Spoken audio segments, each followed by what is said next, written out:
नमस्कार दोस्तों।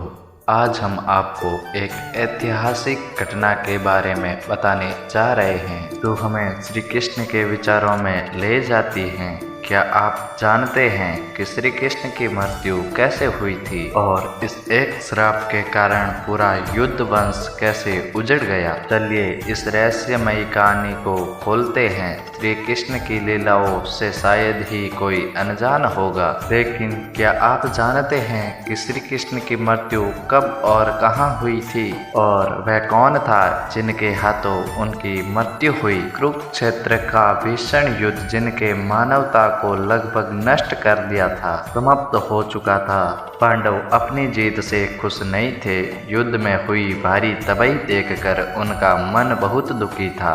युद्ध के बाद श्री कृष्ण पांडवों के साथ गांधारी और धृतराष्ट्र के पास गए ताकि वे उनके बेटे दुर्योधन की मौत पर शोक व्यक्त कर सके और क्षमा मांग सके।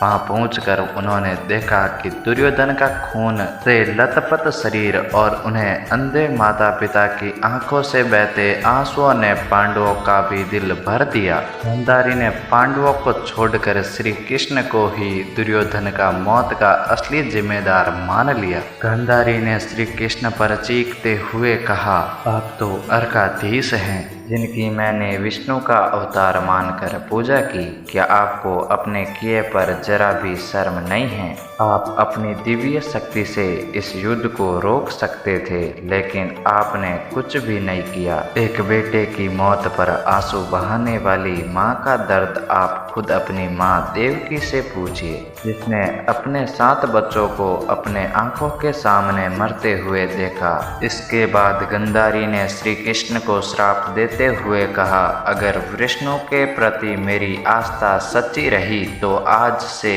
ठीक 36 साल बाद तुम भी इस धरती पर जीवित नहीं रहोगे। द्वारका तबाह हो जाएगा और यादव वंश का हर एक व्यक्ति दूसरे व्यक्ति का खून का प्यासा हो जाएगा। यह बोलकर गांधारी श्री कृष्ण के चरणों में गिर गई और रोने लगी। श्री कृष्ण ने हल्की सी मुस्कान के साथ, माते आपके श्राप का एक दिन असर जरूर होगा, लेकिन यह सिर्फ मेरे प्रति आपकी श्रद्धा की वजह से नहीं बल्कि समय के चक्र की वजह से भी होगा।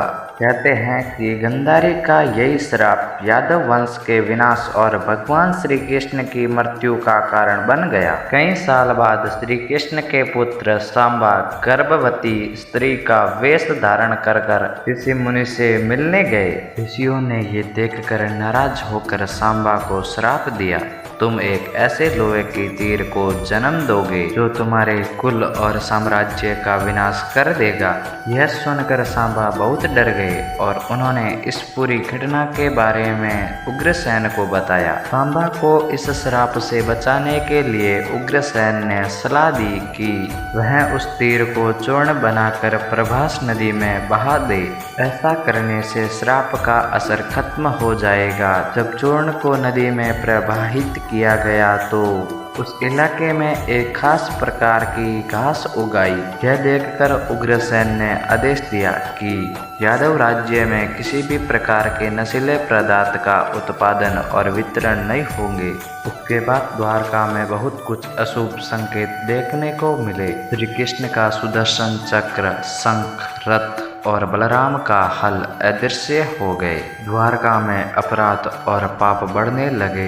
यह देखकर श्री कृष्ण बहुत परेशान हुए और उन्होंने अपनी प्रजा से कहा कि वह प्रभास नदी के तट पर जाकर अपने पापों का प्रायश्चित करे। द्वारका के वासी वागहे, लेकिन मदिरा के नशे में चूर होकर वह एक दूसरे से लड़ने लगे। गांधारी के श्राप के अनुसार यादव वंश के सभी लोग आपस में लड़कर मर गए। इस घटना के कुछ समय बाद श्री कृष्ण एक पेड़ के नीचे योग समाधि में थे। उस समय जरा नामक शिकारी वहां एक हिरण की तलाश में आ गया। श्री कृष्ण के हिलते हुए पैरों को हिरण समझ लिया और उस पर तीर चला दी। बाद में शिकारी श्री कृष्ण के पास आया और अपनी गलती के लिए क्षमा मांगने लगा। इस पर श्री कृष्ण ने उसे सांत्वना दी और बताया कि उनकी मृत्यु मृत्यु का समय निश्चित था। श्री कृष्ण ने कहा, त्रेता युग में लोग मुझे राम के नाम से जानते थे।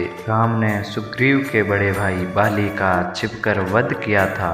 अपने पिछले जन्म की सजा उन्हें इस जन्म में मिली है। दरअसल जरा ही पिछले जन्म में बाली थे।